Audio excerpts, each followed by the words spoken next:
오늘 말씀을 중심으로 해서 호산나 찬송을 부르는 이유, 또 호산나 찬송을 부를 때 그때 예수님의 마음은 어떤 마음이셨을까, 이제 이런 주제로 함께 생각을 해 보려고 합니다. 예수님을 사랑하십니까? 다시 일부 예배보다 훨씬 사람들이 많은데 이렇게 소리가 적어요. 예수님을 사랑하십니까? 정고에 그렇게 썼습니다. 네, 사랑하시는 줄 믿습니다. 네, 당연히 사랑하시겠지요 라고 써놨습니다. 또 다시 한번 질문할게요. 예수님께서 이 세상에 오셔서 좋습니까?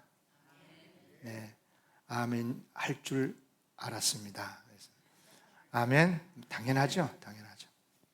그러면 그 옛날에 종려주일에 예수님께서 예루살렘에 입성하실 때 유대인들은 어떠했을까요? 좋았을까요? 안 좋았을까요? 좋았겠죠. 그러니까 호산나, 지금 우리를 구원하소서 하면서 찬송하고 종려나무 가지를 꺾어서 길에 펴고 나귀 새끼 위에 얹어서 예수님 타시라고 그러고 앞에서 가고 뒤로 가고 막 이렇게 예루살렘 입성한 것 아니겠어요? 그래요. 그들은 좋아했고 환영했고 찬양했고, 우리도 그렇죠. 우리도 오늘 종려주일을 맞아서 정말 예수님을 사랑하고요, 또 예수님께서 이 세상에 오신 게 너무 좋고요, 그리고 예수님께서 예루살렘의 종려주일을 맞아서 입성하시는 것도 너무 좋고요, 감사하고요. 왜 그래요? 예수님이 오시는 목적, 예수님께서 예루살렘에 입성하시는 이유, 그것은 다 우리를 구원하시기 위함인 거기 때문에. 아멘? 당연한 거죠. 그래요. 예수님은 이 세상에 오신 목적대로 우리를 구원하시기 위해서 오셨기 때문에 예루살렘에 입성하시는 것도 우리를 구원하시기 위한 거예요. 그러니까 우리는 종려주일이 되면 예수님께 감사하고 찬양을 드리는 것입니다. 그러면 여러분, 종려주일에 우리가 예수님을 환영하고 호산나 찬양하면서 하나님 예수님을 환영하고 기뻐하는 이유가 뭡니까? 이유가, 또 호산나를 찬양하면서 예수님을 맞이하는 우리들의 모습을 보시는 예수님의 마음은 그러면 기뻐하실까 슬퍼하실까, 이런 생각을 좀 해보는 거예요. 요즘 제가 조금 엉뚱해져요. 제가 설교를 준비를 할 때 전에 했던 설교, 뻔한 설교를 하는 것보다도 조금은 다른 각도로, 그러나 본질을 찾되 본질에서 벗어나지 않는 범위 안에서 조금은 좀 그렇게 설교를 하고 싶은 마음이 자꾸만 들어요. 걱정하지 마시오. 이단 안 되니까. 그런데 아무튼 본래대로의 성경의 의미를 찾되 호산나 찬양을 할 때 이스라엘 사람 유대인들은 무슨 마음으로 그렇게 찬양을 했고, 또 그렇게 호산나 찬양을 할 때 나귀 새끼를 타고 가시는 예수님의 마음은 기뻤을까 슬펐을까? 기뻤다면 뭐가 기뻤고 슬펐다면 뭐가 슬펐을까? 이런 생각을 해보는 것입니다. 이 호산나란 말이 지금 우리를 구원하소서, 그런 뜻이거든요. 그러니까 예수님께서 예루살렘에 입성하실 때 많은 사람들이 호산나, 지금 우리를 구원하소서라고 찬양을 하고 환영을 했다는 거니까.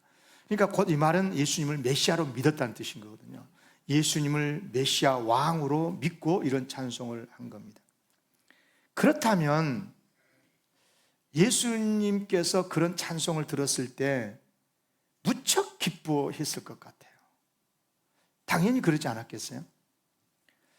예수님을 메시아로, 왕으로 믿었기 때문에 지금 우리를 구원하소서라고 찬송한 게 아니에요? 그렇잖아요. 그러니까 예수님을 메시아로, 왕으로 믿고 호산나, 우리를 구원하소서, 지금 구원하소서라고 찬송했기 때문에 표면적으로만 보면 예수님이 굉장히 기뻐하셨을 것 같아요. 그런데 예수님이 기뻐하시는 기색이 별로 없어요. 오늘 말씀을 전체적으로 문맥을 보면 오히려 예수님의 마음에 슬픔이 있었다라고 하는 느낌이 드는 건 어떨까요? 어떤 의미일까? 제가 최근에 이 말씀을 묵상하고 또 설교 준비하면서 다시 읽고 보면서 예수님의 마음이 기쁨도 한편 있었겠지만 슬프기도 하셨겠다. 그러면 슬퍼했다면 이유는 뭐였을까? 이런 생각이 드는 거예요. 아마 세 가지 정도로 찾아볼 수 있을 것 같아요. 하나는 뭐냐면 예수님은 곧 죽으셔요. 그렇잖아요. 예수님께서 당하실 고난 때문인 거예요. 이제 며칠 후면은요, 십자가에 달려서 죽잖아요, 예수님이. 그때 나이 33. 무슨 병들어 죽는 것도 아니고 사고 나서 죽을 것도 아니고 건강한 33의 젊은이가 붙잡혀서 한 순간에 막 채찍질을 당하고 어려움을 당하고 십자가에 못 박혀서 매달려 가지고 6시간 동안 매달려 있다가 숨이 끊어진다고요. 여러분, 예수님은 그걸 알고 지금 예루살렘에 입성하는 거잖아요. 정확하게 한 4, 5일 지나면 죽어요, 예수님이. 자, 그러면 아무리 예수님이시라도 우리와 같은 성정을 가진 인간으로서 어찌 그런 고난을 알고 있는데 근심이 들지 않고 슬픔이 없을 수 있겠는가? 여러분, 예수님이 이제 예루살렘에 올라가셔가지고요, 이제 사역하시는 동안에 이제 마지막 붙잡히시기 전에 겟셋마네 동산에 가시잖아요. 그때 제자들과 함께 갈 때 예수님이 이렇게 말씀을 하셔요. 이에 말씀하신데 내 마음이 매우 고민하여 죽게 되었으니 너희들 좀 나를 위해서 기도 좀 해주라. 나랑 기도하자. 그랬거든요. 그러니까 예수님은 마음은 행복하고 기쁘고 인류를 구원하시기 위해서 십자가에 죽은 거니까 할렐루야 하면서 기쁨이 막 넘치고 몸은 죽지만 마음은 행복했을까? 여러분, 그렇게 생각하면요 안 돼요. 예수님에게 큰 누가 돼요.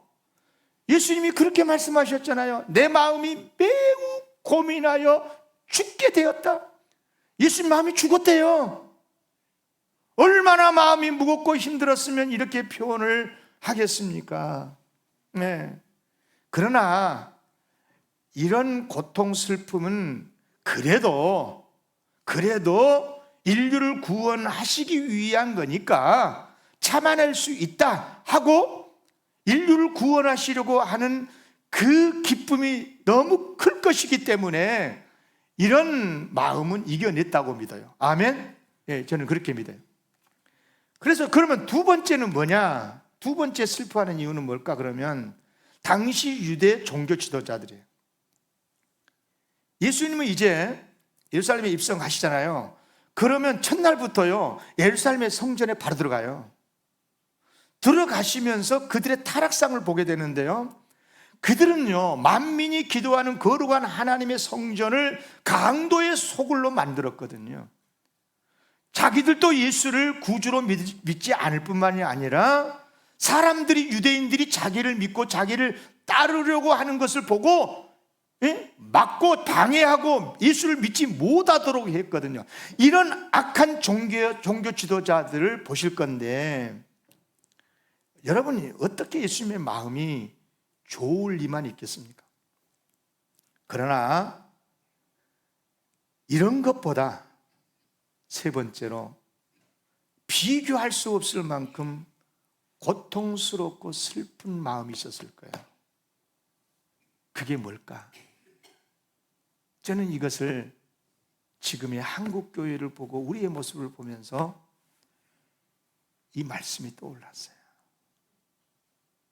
예수님을 메시아로 믿는 사람들조차 하나님이 바라시는 대로 믿지 않는 올바른 신앙인이 아니라는 것을 예수님이 아셨기 때문에. 여러분요, 그들은요 분명히 예루살렘에 들어오신 예수님을 환영했어요. 종려나무 가지를 흔들면서 호산나, 애기들부터 시작해 어른에 이르기까지 막 길에다가 종려를 한번 가지 꺾어서 놓고 낙이 새끼 평화의 왕으로 오시는 예수님 환영한다 그러면서 얼마나 찬양을 했습니까? 호산나 지금 우리를 구원하셔서 찬송을. 그렇다면 예수님 왕으로 온 게 맞잖아요. 메시아가 맞잖아요. 평화의 왕으로 오신 게 맞잖아요. 그러면 저것들이 나를 잘 제대로 알아보네 하고 기뻐해야 되지 않겠습니까? 그런데 도대체 왜 슬퍼한다는 것인가? 왜 그럴 것 같습니까? 여러분, 그들이 예수님을 환영하면서 찬송하는 그때에 무슨 구원을 바랬을까요? 그들이 예수님을 왕으로 영접할 때 어떤 왕으로 기대를 하면서 찬송을 했을까요? 한마디로 말해서 그들이 기대하는 메시아는요, 로마 제국을 물리치고 지금 나라 없이 고통 속에 있는 속국으로 있는 유대를 로마 제국으로 또 독립시켜 주는 거였어요. 그런 다윗 같은 왕이기를 기대했었어요. 그리고 유대 사회가 예수님 덕분에 정의로운 사회가 되는 것이 그들이 바라는 구원이었었어요. 한마디로 무슨 말이냐면 그들이 꿈꿨던 예수가 그리스도라고 할 때, 메시아라고 할 때 그들이 바랬던 메시아상은 뭐냐면 자기들이 살고 있는 이 나라가, 이 유대가 어서 속히 독립이 되고 평안하고 행복한 세상, 행복한 나라가 돼서 우리 유대 국민들이, 우리 백성들이 잘 살고 평화롭게 사는 그런 나라를 이루어주는 그런 구원의 메시아를 꿈꾸면서 호산나 지금 우리를 구원하소서라고 외쳤던 거거든요. 근데 여러분 잘 들으세요. 예수님은 그런 메시아, 그런 구원을 주러 오신 메시아 아니에요.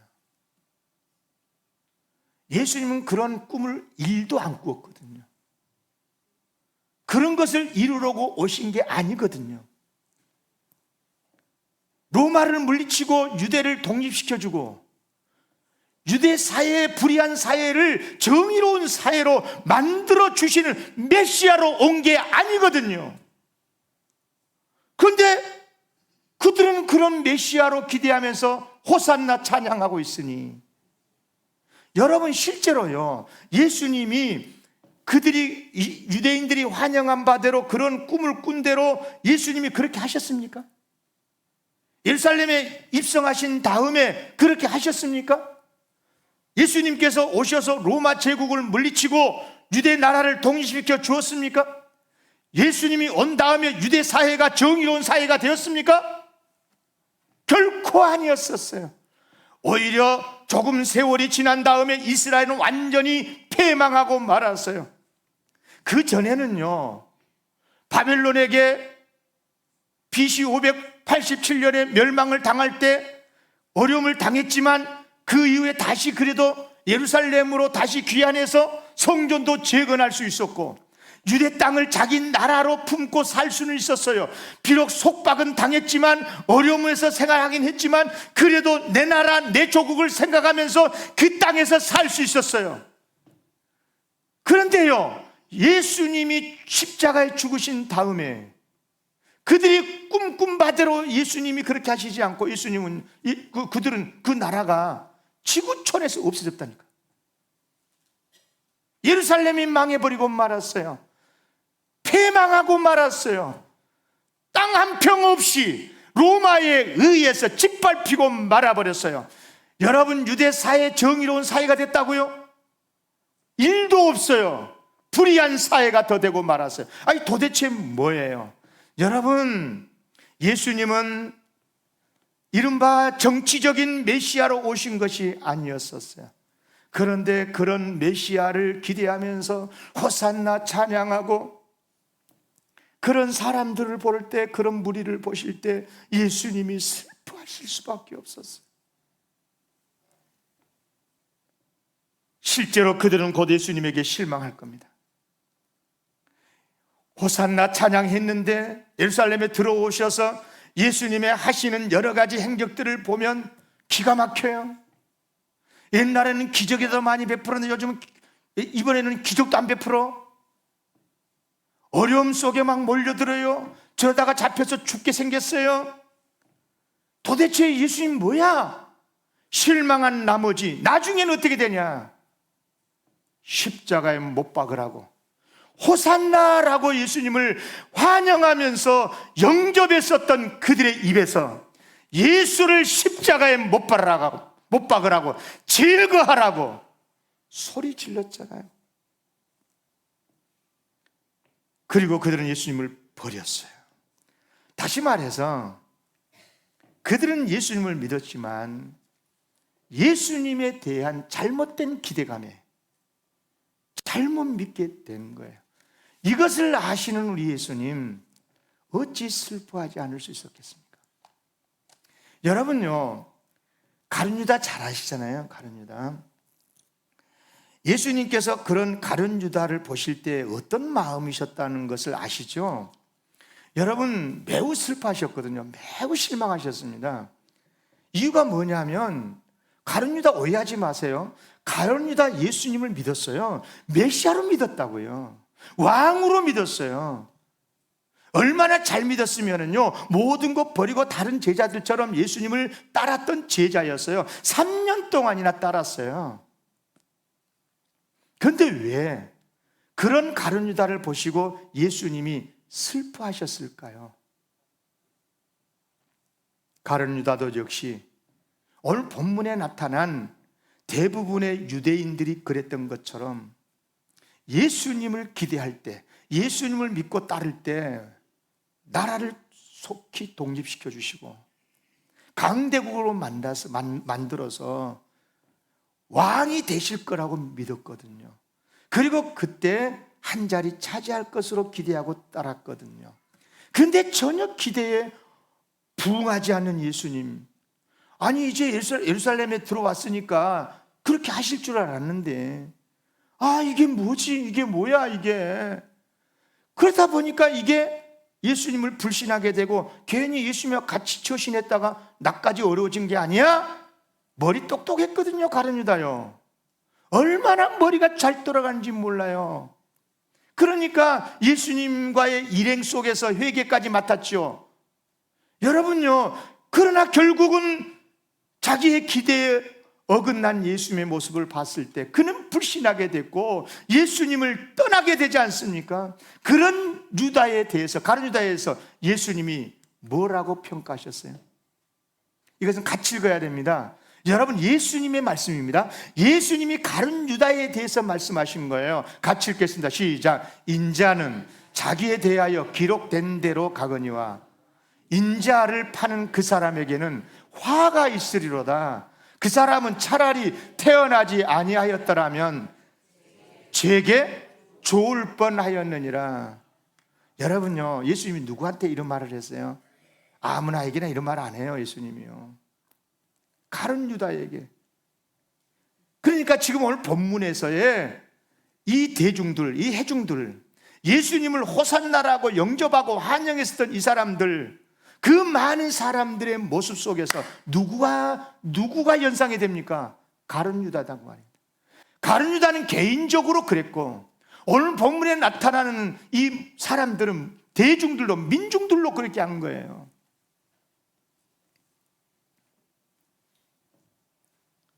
여러분, 예수님을 메시아로 믿고 호산나 찬송을 부르기는 했지만 예수님이 이 땅에서 자기들에게 자유와 평안과 복을 주실 것으로 믿고 있었어요.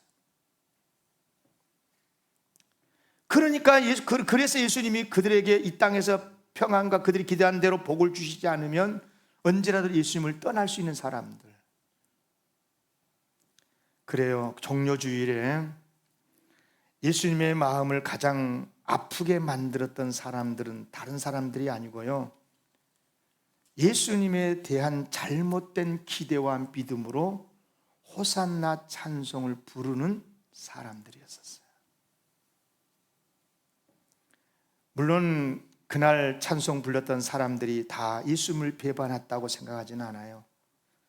그들이 다 예수님을 십자가에 못 박으라고 외쳤다라고도 하지 않겠어요. 그러나 대부분 그들은 예수님을 떠났다라고 믿어요. 근거가 있어요. 증거가 있다고요.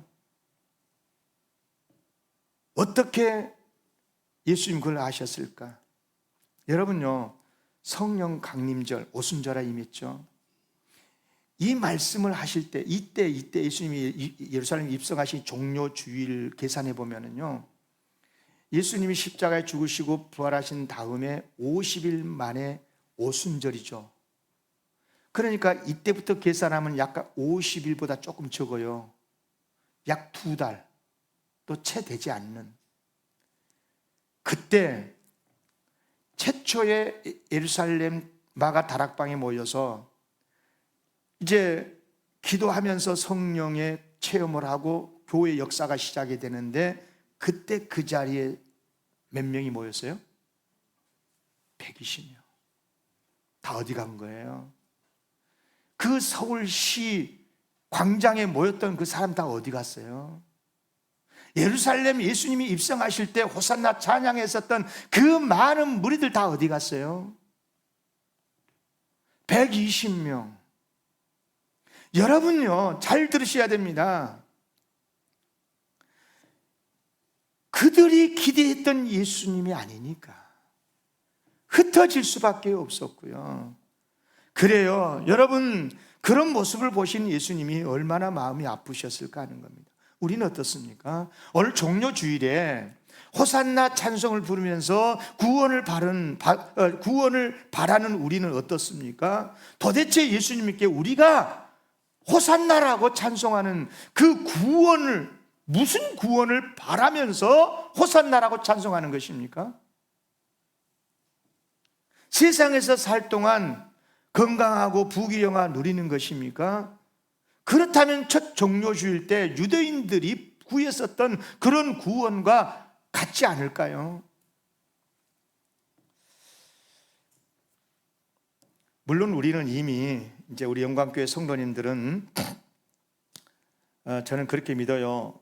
그들이 호산나 찬송을 하는 이유는 뭐 이런 세속적인 복을 바라고서 우리를 구원하소서라고 찬송한 것은 아니라는 정도는 저는 믿고 있고 신뢰가 돼요. 그러면 이것은 어떻습니까? 참된 영생 구원을 바라면서 호산나 하는 것일까? 여러분, 영생 구원은요, 우리가 예수를 믿으면 얻는 큰 축복 중에 복인데, 여러분, 어느 복보다 더 귀한 복은 아니겠어요? 그러나 여러분 잘 들으셔야 돼요. 아무리 영생 구원이 귀하고 우리가 구원받으면 영생 얻는 게 맞긴 하지만, 그러나 우리의 신앙의 목적이 그것만이라면 그 또한 올바른 신앙이 아닐 거예요. 왜냐하면 신앙의 목적은 무엇을 얻기 위한 것이 아니에요. 잘 들으세요. 지금부터 설교요. 신앙생활의 목적은 예수님을 통해서 하나님 덕분에, 예수님 덕분에 무엇을 얻기 위한 이기적인 것이 아닌 거예요.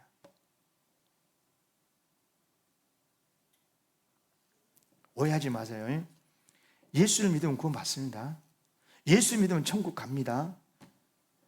여러분, 반드시 얻습니다. 반드시 천국 갑니다.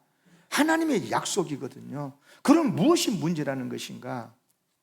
여러분, 같은 영생 구원을 바란다고 하더라도 그것이 언제는 올바른 믿음의 결과일 수도 있지만요, 언제는 잘못된 믿음이라는 것을 아셔야 돼요. 무슨 말이냐면, 영생 구원을 바라는 것이 만약에 나의 평안과 나의 행복만을 위해서란다고 한다면 100% 잘못됩니다. 그러나 영생 구원을 바라는 것이 하나님의 기쁨과 영광을 위해서일 때는 100% 올바른 믿음입니다. 결과는 같은데요, 그러나 그 이유가 그 영생이라고 하는 구원, 천국의 구원이라고 하는 것이 나의 평안과 행복을 위한 목적으로서 원하는 것이라면 100% 틀렸다 그 말입니다.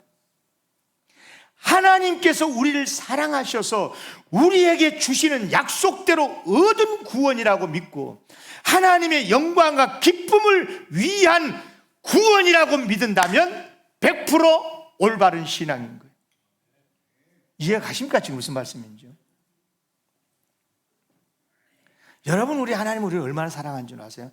하나님이 우리를 사랑하시는 것이 얼마나 큰 사랑인 줄 아세요? 얼마나 사랑했으면 하나밖에 없는 예수님 세상에 보냈겠어요? 예수님이 우리 또 얼마나 사랑했으면 우리 구원시켜 주려고 십자가에 죽기까지 하셨겠어요? 예. 정말로 우리에게 영생 주시기를 원하시거든요. 그러나 그럼에도 불구하고 만약에 우리가 그런 구원을 바랄 때 나만의 행복을 위해서 예수님 덕분에 천국이나 가보려고 그렇게 예수를 믿는다면 그것은 신앙 아닙니다. 그것은 이기적인 것이고 마치 이런 거야. 예수님 덕분에 이 세상에서 돈 좀 잘 벌어보고 형통하게 잘 살고 싶어서 예수 믿는 것과 똑같은 거예요. 요즘 기독교인들은요, 여기까지는 아닌 것 같아요. 예수 믿어서 건강하고 예수 믿어서 행복하게 부귀영화 누리고 싶어서 예수 믿는 사람들은 좀 속되고 이것은 잘못됐다는 걸 거의 기독교인들도 알고 있어요. 그런데 여러분, 그것이 비록 영적인 복이라고 하더라도, 천국의 영생의 복이라고 하더라도 나만의 행복을 위한 것이라면 그것은 이른바 예수님 덕분에 자기 욕심을 챙기려고 하는 신앙일 뿐이에요. 다시 말해서 조금 가혹하게 표현하면 신앙을 가장한 우상숭배예요. 그렇지 않습니다. 올바른 신앙은 그런 게 아니에요. 오해하지 마세요. 다시 말합니다. 부귀영화 누리는 것 잘못 아닙니다. 하나님은 충분히 주실 수 있습니다. 그런데 목적이 그것이 되면 안 된다 이 말입니다. 우리의 구원이 하나님을 잘 섬기고 하나님을 더욱 기쁘시게 하는 것이어야 한다는 것입니다. 아멘입니까? 이런 사람은 하나님을 위해서 원하기 때문에, 부귀영화를 원하기 때문에 그걸 얻는다고 할지라도 하나님의 뜻을 이루어 드릴 겁니다. 반대로 하나님이 설령 안 주신다고 하더라도 이 또한 하나님의 뜻으로 믿고 원망하지 않고 하나님을 찬양할 줄로 믿습니다. 그러니까 무슨 말이냐면 참된 믿음의 여부, 나의 믿음이 참되냐 거짓되냐 잘못되었냐, 그 여부의 기준이 뭐냐는 거예요. 그 기준은 내가 예수님을 어떻게 알고 어떤 주님으로 알고 믿고 신앙생활을 하냐는 거예요. 또 어떤 마음으로 하나님의 구원을 바라고 원하고 있느냐 하는 거예요. 하나님의 영광을 위한 거냐, 아니면 나의 개인적인 욕심을 챙기기 위해서, 만족을 챙기기 위해서 그런 거냐. 정리하면 두 가지입니다. 참된 믿음의 원리는 이것은 절대적인 겁니다. 다 같이 읽겠습니다. 시작. 오직 예수님을 통해서 구원을 얻는다. 이것은 하나님의 결정이에요. 우리가 이렇게 정한 게 아니에요. 하나님께서 딱 정해 놓으신 거야. 예수를 믿어야만 구원 얻는다? 이게 하나님이 정해 놓은 거야. 우리가 그렇게 바래가지고 이렇게 된 게 아니에요. 근데 세상 사람들은 기독교를 욕할 때 어떻게 기독교는 누구를 참 웃긴다. 예수만 믿는다고 구원받냐? 아니 내일 모레 초파일인데 아니 석가모니도 믿어도 구원받는다라고 해주면 얼마나 좋냐. 우리도 그러고 싶어. 그런데 이건 하나님이 정해놓으신 거라니까. 믿습니까? 예수님 외에는 다른 이로서는 구원을 얻을 수가 없나니 천하 사람 중에 구원을 받을 만한 다른 이름을 우리에게 주신 일이 없습니다. 아멘. 사도행전 4장 12절에 딱 기록해 놨잖아요. 그런데 두 번째가 중요해요. 이것은 우리가 흔들 수 없는, 양보할 수 없는 하나님이 정해 주시는 믿음의 원리예요. 그러니까 이것은 확실히 그렇게 믿어야 돼. 그냥 무조건 믿어야 돼. 세상 사람들이 뭐 그런다고 욕을 하든가 말든가 예수님만을 믿어야 돼요. 다른 사람 다른 종교를 갈라나 어쩌려나. 아멘. 아멘. 예. 두 번째가 중요해요. 그런데 예수님을 통해서 구원을 받는데 그 구원이 나의 욕망과 나의 만족을 위해서가 아니라 하나님의 영광을 위한 구원이어야 한다는 거예요. 아멘. 하나님이 기뻐하시는 것을 위해서 나의 구원이 이루어져야 된다는 거예요. 아멘. 여기에서 이웃 사랑이 나타나고 원수 사랑까지도 넓혀지게 되고 평화까지도 넓혀지게 되고 공의까지도 넓혀질 수가 있는 거예요. 여러분, 매우 중요한 말입니다. 그러면 여러분에게 한번 물어볼게요. 하나님의 영광을 위한 구원을 받으려고 한다면 그 구원이 뭘까 하는 거예요. 그 구원이 뭘까? 여러분 한번 생각해 보세요. 하나님의 영광을 위해서 구원을 받으려고 하면 어떤 구원을 바라게 될까? 여러분, 어떤 구원일까? 두 가지 중에 하나 생각해 보세요. 하나님께서 주고 싶어 하시는 구원인가? 내가 원하고 바라는, 받고 싶은 그 구원인가? 어떤 구원이 참된 구원일까요? 내가 원하고 바라고 받고 싶은 그 구원일까? 아니면 하나님이 주고 싶어 하시는 구원일까? 무슨 구원이 참된 구원일까요? 하나님이 주시고자 하는 것을 주시고자 하는 그 구원이 당연히 참된 구원이겠죠. 그러면 또 이렇게 질문해 볼게요. 그러면 내가 바라는 대로의 구원이 아니고 하나님께서 주고 싶어 하시는 대로의 구원이라면 그 구원은 나에게 행복이 될까, 고통이 될까?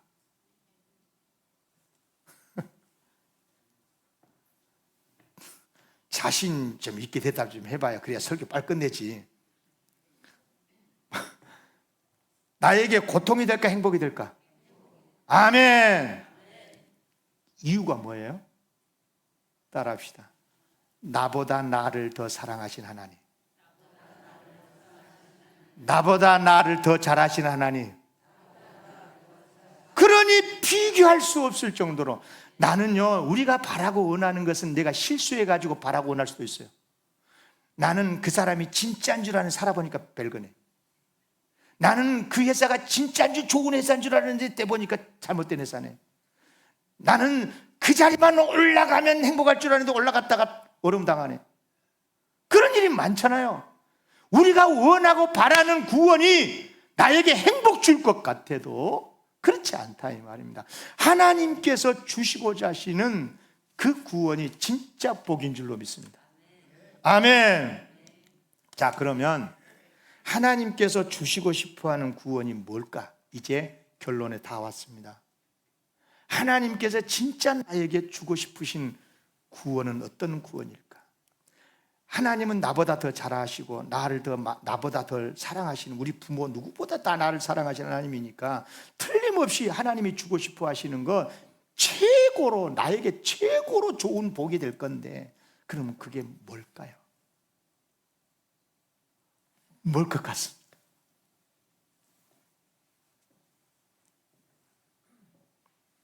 어떤 경우에도, 따라합시다. 어떤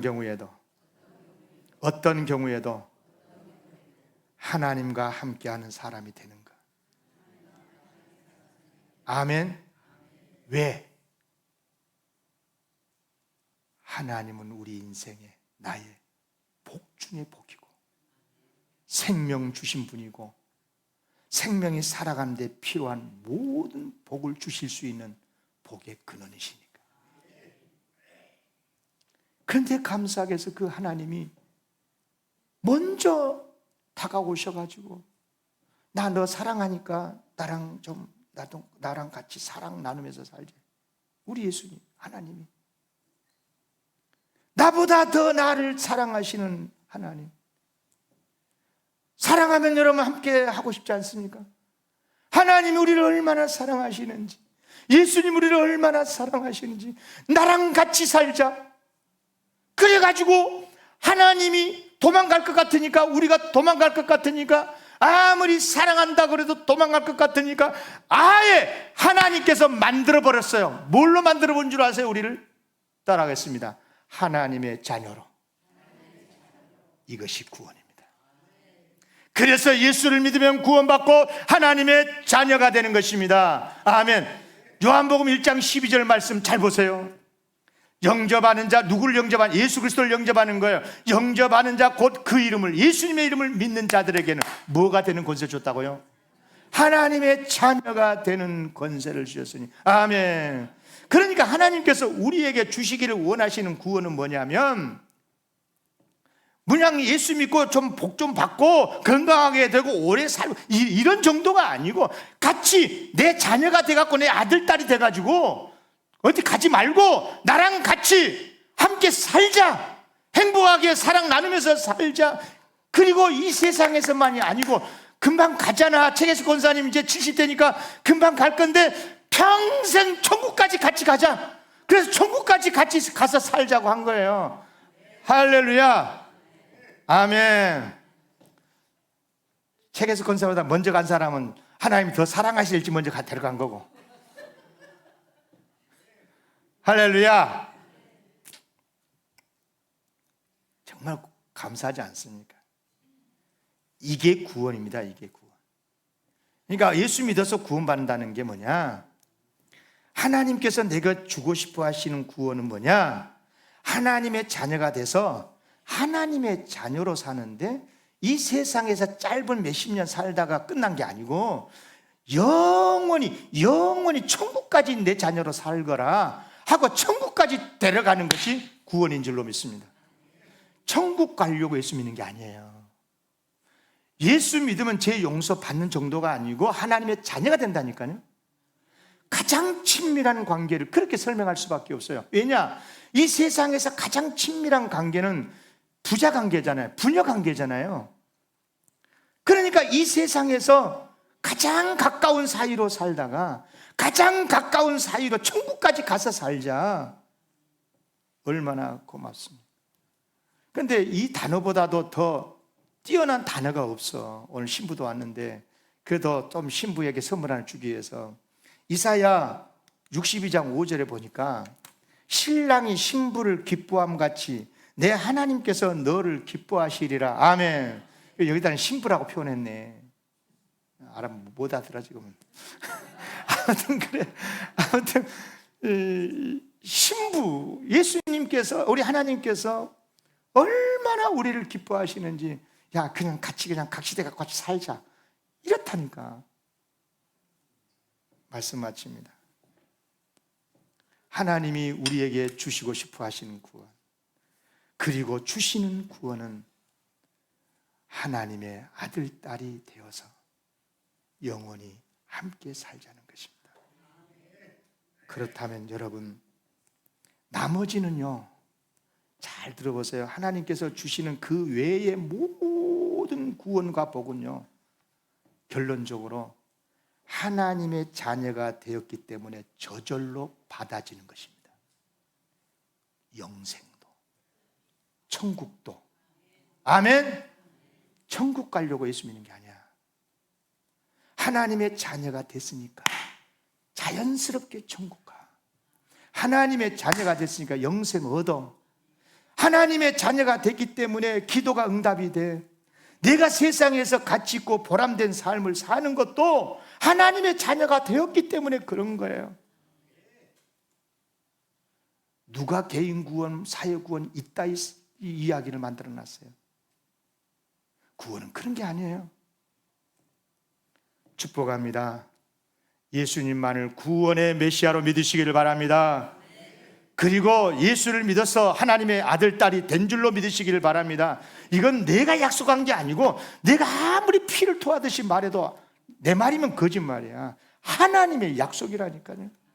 그러니까 주신 거고, 그러니까 하나님의 자녀가 됐으면 이제 하나님만을 사랑하고 하나님과 같이 행복하게 남은 여생도 살고 천국까지 데려갈 거니까 거기서도 살고. 할렐루야. 조금 예수 믿다가 어려워지면 에이 교회 안 다닌다 그러면 그러지 마세요. 그러지 말자고요. 예수 믿어서 축복받는 우리 영광교회 성도들인 줄로 믿습니다. 기도하겠습니다.